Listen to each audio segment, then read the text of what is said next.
Before we begin, this is a spoiler-free video. All the information contained within is drawn from Square Enix's pre-release material and the recently released demo for Final Fantasy XVI, as well as some of our own conjecture to add a little spice. There will be no major story beats that will be discussed. You may proceed with confidence. When you start playing Final Fantasy XVI, you're going to get hit in the face with a lot of information at lightning speed. People, places, things, and concepts, battles, kingdoms, and even fundamental concepts of how the world itself works. I'm not kidding you when I say this. This is all stuff that you're going to be getting hit with in the first 10 minutes of playing the game. So, to help smooth your introduction to what is absolutely looking like it's going to be the game of the year, we've put together a little primer with information you should know about the beautiful, war-torn world of Valisthea. Let's begin. Hello everyone, my name is Tom, otherwise known as Titanium Legman, and joining me for today's video is my partner Jane, otherwise known as Thistlebones. Hello. If you enjoyed this video, find it helpful for your understanding of Final Fantasy XVI, or it's just entertaining for you, please subscribe and leave a like. It helps more than most people realize, so thank you. Also, you can get early access to videos just like this by joining my Patreon, link is in the description, check it out if you're interested. We're going to touch on the broad strokes, large concepts first, and then we'll break down the finer points as they get introduced. Our story takes place in the land of Valisthea, a realm which is comprised of 2 continents, Ash and Storm, as well as various other smaller isles. Magic is abundant in this land, provided to the people by the blessing of the giant crystalline structures known as the Mothercrystals. Standard Final Fantasy fare, really. These crystals have had a profound effect on the way life evolved in Valisthea, most notably the creation of Eikons and their dominants. The most important point to understand is that of the Eikons and the relationship they have with their dominants. The Eikons are ancient beings of natural force, which represent various elements such as ice, fire, and wind. The raw strength and aspect of the elements made manifest, the devastating power these beings wield makes them the central figure around which the story of Final Fantasy XVI rotates. If you're familiar with past entries in the series, you'll know that these beings are the summons, and in some cases bosses, that you interacted with in other games in the past. But they work a bit differently now. Now, the Eikons manifest through a chosen individual who is granted their full power, known as a dominant. Tied to mortal lives, Eikons grant the individual they are bound to great power within their elemental domain, up to and including the ability to transform partially or even fully into the Eikon, if temporarily. It should come as no surprise that these individuals find themselves at the center of events the world over. As the single most powerful force in Valisthea beyond the Mothercrystals themselves, which we'll talk more in depth about in a minute, these beings are used to wage war, protect nations, and influence politics, no matter where they roam. However, dominants are not the only people on Valisthea that are blessed with magical powers. There are also individuals known as bearers, whom wield magic naturally and without the need of crystals or special implements. Their natural magic makes them efficient compared to the expendable crystals and shards relied upon by the great nations of the land. Bearers are branded at birth, enslaved, and treated as little more than tools. How this discrimination and enslavement came to be, and why the bearers have not fought back, is unknown.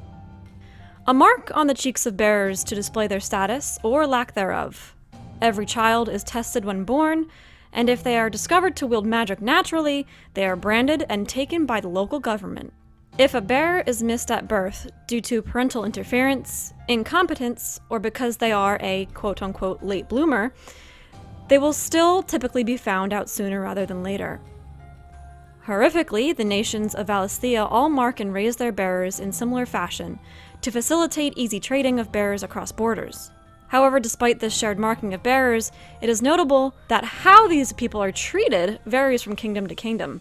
In some, they're servants and laborers, whereas in others, they're used in open combat. The following is one such example. The Bastards are an assassin group comprised of bearer soldiers whom Clive serves with later in his life. They are sent to deal with the dominant of Shiva, Icon of Ice, in the midst of a battle between the Dhalmekian Republic and the Ironbloods. Returning to the Mothercrystals, these glassy crystalline mountains exude aether, encouraging growth and civilization about the crystals. Their shards are utilized to cast spells, and life itself blooms most easily beneath their watchful gaze.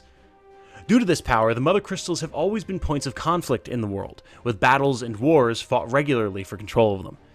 The known crystals in Valisthea are as follows. Drake's Breath, an island crystal situated between the Grand Duchy of Rosaria and the Iron Kingdom, a placement that has sparked endless conflict between the two powers.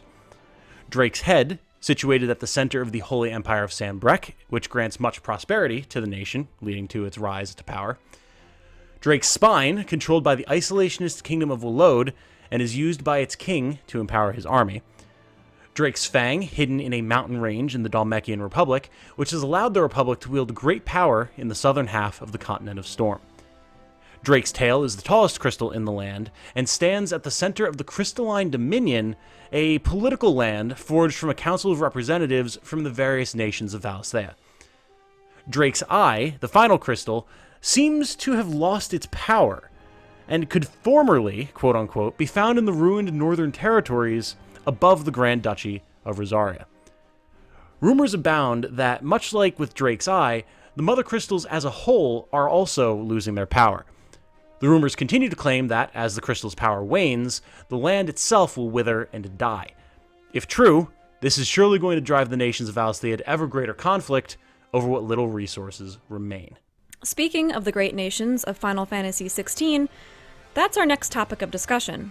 In order of appearance, they are the Dhalmekian Republic, a federation of states on the southern half of Storm.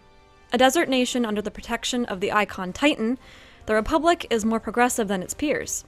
Freedom of religion is encouraged in this Republic, and it is ruled not by a king, but by a parliamentary body led by a prime minister.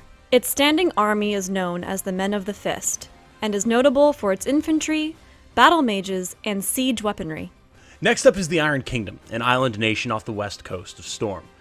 A warlike, religiously orthodox nation, the Iron Kingdom does battle with both the Grand Duchy of Rosaria and the Dhalmekian Republic. They fight to lay claim to the Mothercrystal Drake's Breath, as well as to spread the word of their religion. This religion is known as the Crystalline Orthodoxy, and it espouses the worship of the crystals themselves, while viewing the Dominants as abominations that must be killed on sight. This extreme doctrine obviously puts the nation at odds with its peers, a position that really isn't helped by their aloof, isolationist nature. The Iron Kingdom's standing army is known as the Iron Crusade, and are heavily armed barbarian warriors who fight with ferocious zealotry. Notably, the Crusade seems to have chosen to field the icon Shiva at the start of the game, which is odd, and contradicts their own views on the Dominants for reasons that we have not yet found out. The Kingdom of Wallode, the sole surviving nation on the continent of Ash. Wallode has a large standing army, empowered by their Mothercrystal Drake's Spine. King Barnabas Tharmer, dominant of Odin, uses this army to fend off marauding monsters, and potentially has plans to hone it into an invasion force. Wallode holds an uneasy alliance with Dhalmekia, although Barnabas' dedication to this alliance is questionable. Now that I'm working on the post-production and we're in the middle of the video, I wanted to pause really quick and just give a huge shout out to Jane, and I hope you guys show her some appreciation as well. Not just for her role helping me voice this script and making this video a little bit more special than what I normally make, but also due to the fact that she co-wrote the script with me, did a whole bunch of the base writing as well as editing, and discussed a lot of the theories and connections, helped me put together the overall map of how these characters and stories and everything connect together. Jane just deserves a massive amount of praise for the amount of work that we put into this video, and I don't know that I would have been able to have it out in time for the release of FF16 without her help and her passion, because she wanted to be part of it, and I appreciate that endlessly. So there's a very good chance that she's never going to see this, because she's one of those people who does not like to hear the sound of her own voice in recordings. Very common, I understand. So I don't know that she's ever going to see this video, but if you do, darling, here's a nice little surprise for you. Thank you so much for all of your help. And again, to all of you in the comments who are watching right now, show Jane a little bit of love. Check out her Twitter and her wig commission shop that are both linked in the description. If you are ever looking for any way to follow what she does online, that's the best way to do so. So thank you guys. Back to the video. Just wanted to put this in since I'm the one doing post. Next, we have the Grand Duchy of Rosaria and the location that we'll be spending the first part of the game with. This is the kingdom of the Rosfield bloodline, bearers of the Icon Phoenix, who's protected the duchy for generations through its chosen dominant. This is also the ancestral home of our protagonist, Clive Rosfield. Currently led by Clive's father and mother, Archduke Elwin Rosfield and Duchess Anabella Rosfield, The duchy exists on the western edge of Storm and has no mother crystal of its own. While the kingdom has fought pitched skirmishes against the Ironbloods before over Drake's Breath, they will come into conflict again due to the encroaching blight on Rosaria's northern border. Their standing forces are known simply as the Ducal Army. The Holy Empire of Sanbreque. A nation on the northeastern side of Storm, it is the largest theocracy in the world and home to the mother crystal Drake's Head. Due to the blessing of the crystal, it is a nation of plenty that wants for little, and as a result, its people view their king as a godly figure in his own right.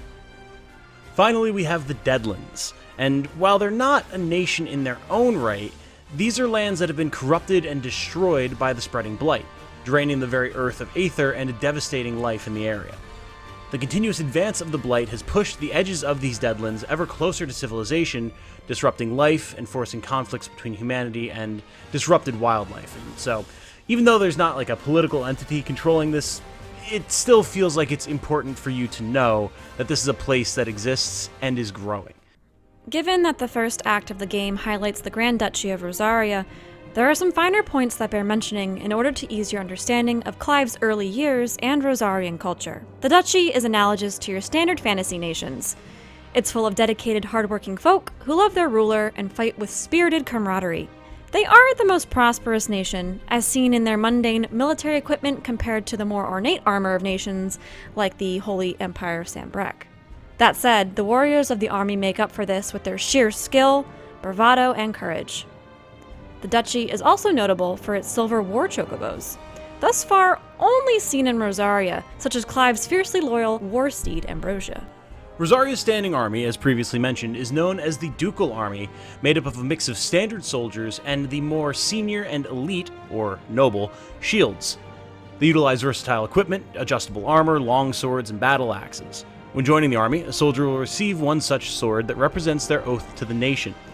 When a soldier becomes a fully fledged shield after completing their accolade, game's wording, not ours, they are granted a seal known as the Shield Ensign.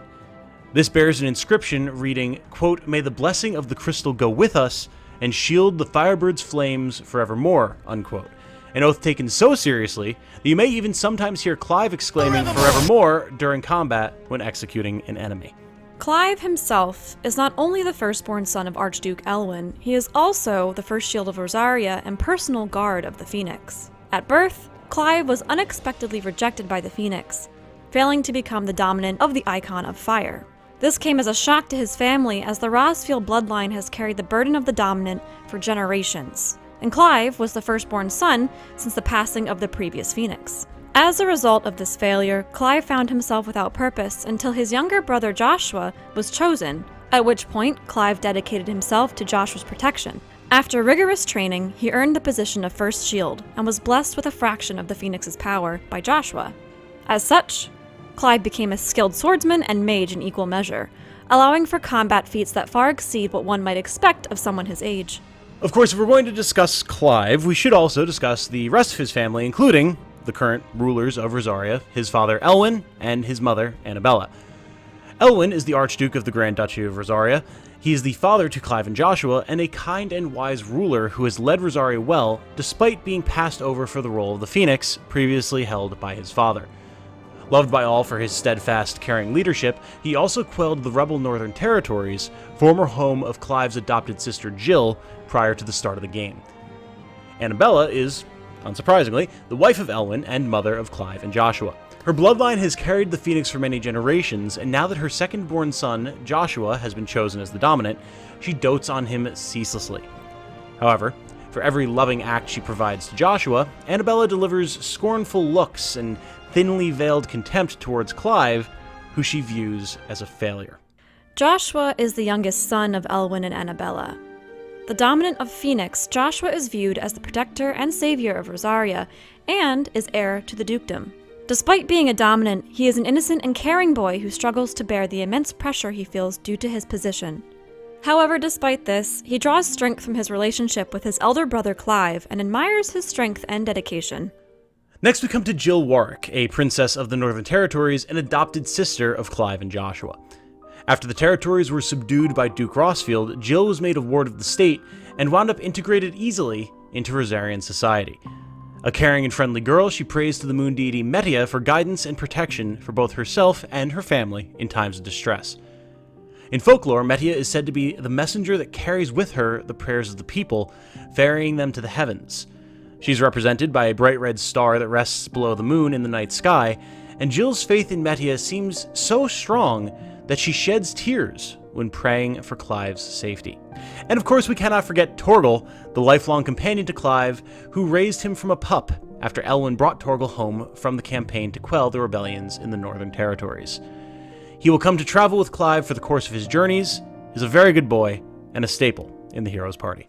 Speaking of the Northern Territories, this is the original home of Jill and Torgal the dog. The Northern Territories are a cold region to the north of Storm, where the Mothercrystal Drake's Eye was once found. The power of Drake's Eye unfortunately began to wane, leading to the fall of the nations around it.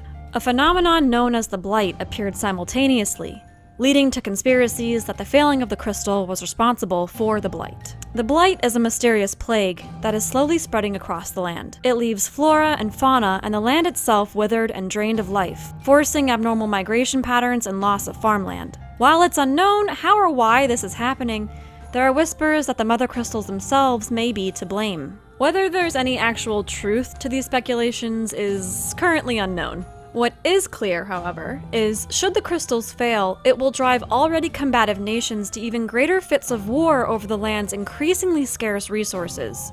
Notably, the uprisings and conflicts caused by the Blight's appearance led in part to the fall of the Northern Territories.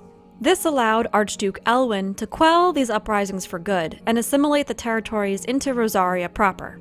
We spoke before about the wildlife and monsters that have been displaced due to the Blight, and one example of such is the goblins, who have now come into conflict with humanity as a result. Goblins are just one example of the beastmen races, and they have their own language and skills as a result. They can craft basic weapons and wield magic, as well as form basic strategies and hunting parties. They are found primarily on Storm, and it's unclear where they may try to settle now that their lands have been blighted. Finally, we come to Stolases. Stolases are owls used as living messengers who can pass information from one individual to another. A symbol of status utilized by the upper crust, an ancient incantation is required to activate the bird and send it on its way. Once activated, the intended recipient of the message is the only individual who will be able to hear it, making these birds popular choices for confidential notices and espionage. And that, friends, is the totality of the important information that you should know to help you understand the story and world of Final Fantasy XVI without taking the time to dig through all the relevant lore tabs. Or, at the very least, it's the relevant information that we currently have access to. Lord only knows that there's probably going to be way more to find out once the game actually releases, but it's a good start. After all, Jane and I took care of all the hard work for you. It is important to note that there are minor characters, spoilers, and other interesting information about the world that we chose to omit here, as it either was not really helpful for the greater understanding of the game's story, or, literally just was spoilers. So, some of the content we left out also came from Square Enix's pre-release material, like the list of known icons and some of their dominants, because, you're gonna play the game, right? You'll learn that stuff by playing the game. It's not like it's hidden anywhere. We figured as it is, there's plenty that you'll learn for yourself, but that said, if you did enjoy this video, we'd love to hear about it. There's apparently going to be an extensive lore system in the full release of 16, including a glossary of all the various lore tabs and an individual who literally will, conspiracy board with red twine, track the relationships between various characters.